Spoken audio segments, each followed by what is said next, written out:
You see, this 4-litre twin-turbo V8 is pretty special. It produces alone, before the electrical stuff, 800 horsepower, and then you get that extra 120 horsepower from it working in conjunction with the 3 electric motors. But yes, on its own, 800 horsepower, which is insane when you consider this thing actually revs to whopping 10,000 RPM.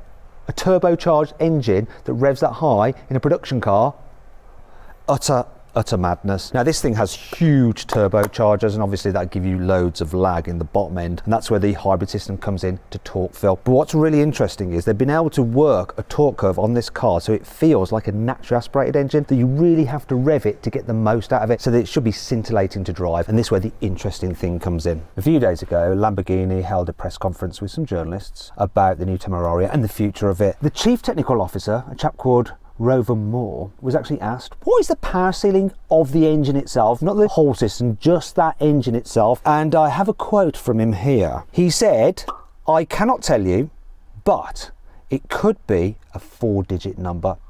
Now, obviously, they don't want to give away their future secret, so that's why he can't tell us exactly. But you know, he wouldn't be saying it could be a 4-digit number if it wasn't possible for that engine alone to produce over 1,000 horsepower. And then when you factor in the electrical system on top of that, you could be looking at a version of the Temerario with 1,120 horsepower. So how would they be able to get that much power from the car?